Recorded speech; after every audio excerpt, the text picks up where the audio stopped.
I'm going to talk a bit about the acoustics of speech. Your inner ear is able to access sound from a 10,000 to 1 range of sensitivity, from the softest sounds that we're barely able to detect to uncomfortably loud. And sound transmission is a pattern of vibrations that might vary in frequency, intensity, and duration. If you can remember from hearing science, the air molecules around us form when they get put into motion, they sort of bounce around their equilibrium. So they go from compression to rarefaction to compression to rarefaction.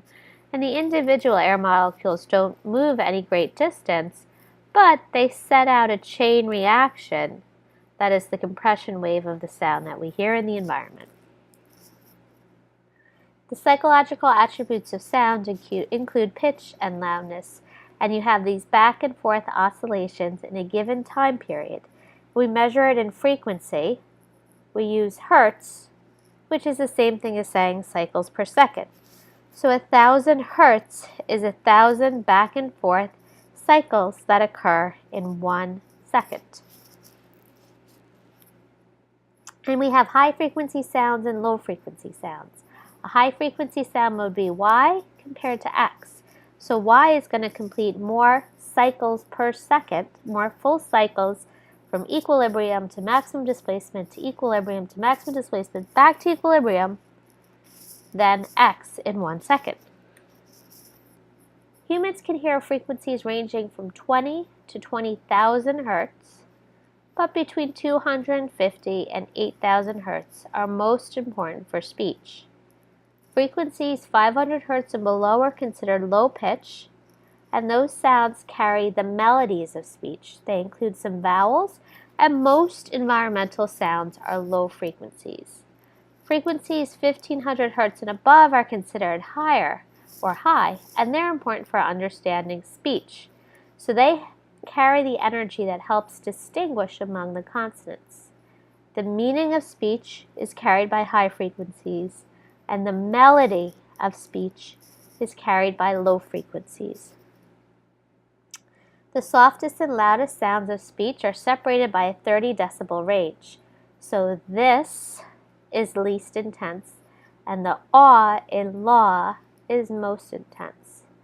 Sound intensity, if you remember, is defined as pressure or power. It's graphed as amplitude on the sine wave caused by displacement of the air molecules. We measure it in decibels and we perceive it as loudness. The degree of air particle displacement determines the sound intensity. Hearing level is defined as 0 dBHL. So on the audiogram, 0 dBHL is an average of the softest sound a young adult with normal hearing can just barely detect. And we have a 0 dBHL for the frequencies that we hear important for speech.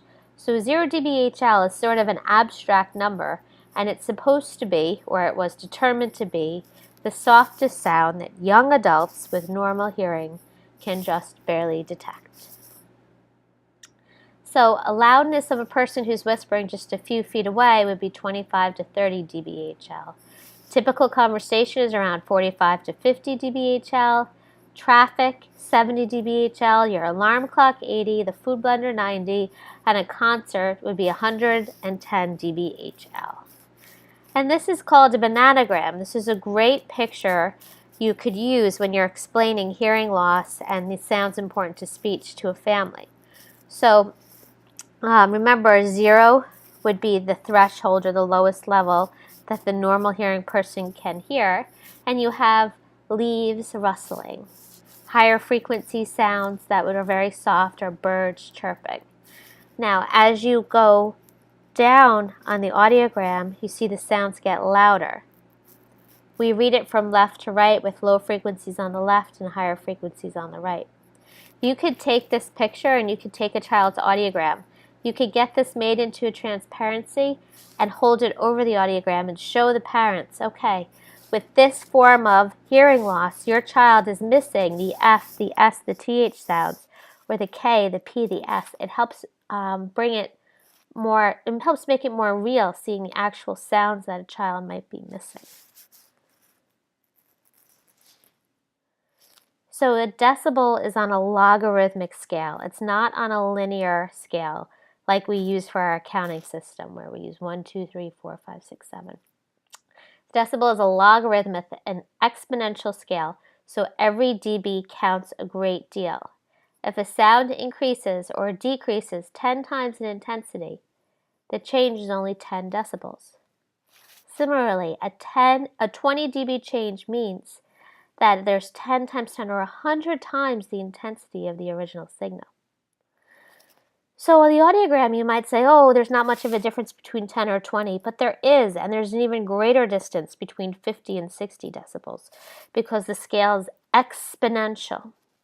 So it's like this multiplicative scale.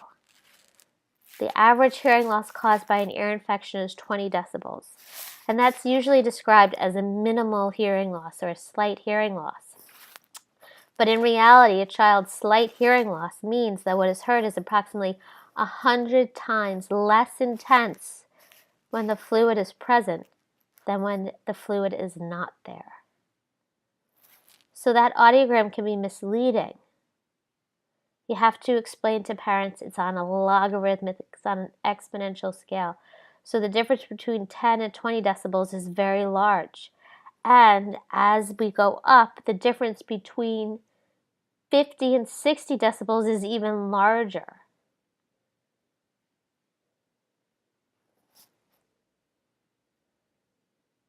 Most environmental sounds are complex.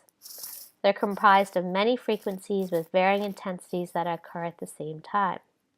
Speech is mostly complex waves that vary in frequency and amplitude and phase, but there's a relationship between them. So most of our sounds of speech are sawtooth waves, and they're complex periodic waves. When I say complex, I mean that there's more than one wave. So a sine wave is a pure tone wave, so that would be like a piano key. Our speech is a bunch of sine waves combined, but they're combined in a mathematical way that makes them periodic, that makes them repeat themselves. So sawtooth, square, and triangular waves, you can see how they repeat themselves. There's a mathematical relationship between all the sine waves. Noise is complex, meaning that it's more than one sine wave, but there's no relationship between the sine waves. So if you look at the figure that represents noise, you can see it's a mess. A noise is a mess, and there is energy at all frequencies. We don't typically like listening to noise because there's no relationship between the sine waves. Speech and songs we like. Noise can get on our nerves because, again, there's no relationship with those sine waves. So noise is an undesirable sound. It tends to be more intense at the low frequencies and less powerful at the higher ones. Some softer consonants like the sh, f, p, are more affected by noise than louder vowel sounds. In noisy situations, intelligible speech is compromised, though it might still be audible.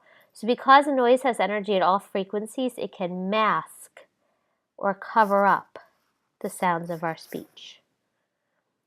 And again, like I said, noise is a mess.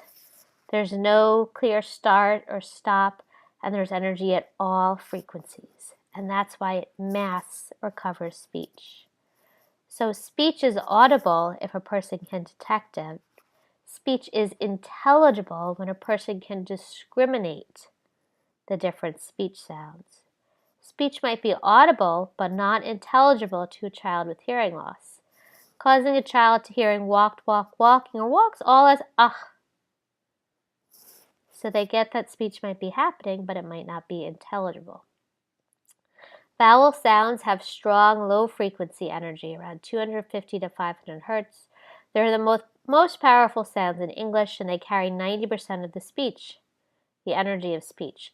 Consonants are weaker, high-frequency sounds with energy focused around 2,000 and 4,000 hertz and above.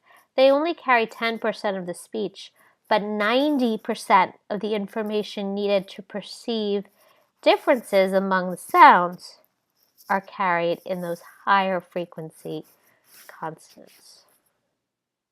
2,000 hertz carries the greatest amount of speech information. That's why our ear canal resonates or amplifies around 2,000 hertz. It's very important for speech. For speech to be heard clearly, you have to be able to hear both the vowels and the consonants. People with hearing loss typically have the most difficulty hearing weak, unvoiced, high-frequency consonants. The Ling 6/7 sound test allows for a quick and easy way to verify that a child detects the vowels and consonants of the sounds spoken in our language. The sounds that were used for the test were selected because they encompass the entire speech spectrum. So we have oo, ah, I, E, and then silence. Okay, so sometimes a speech pathologist will start her session just by running through those sounds, seeing what the child can hear, if the hearing aids or cochlear implants are working correctly, and then she'll begin.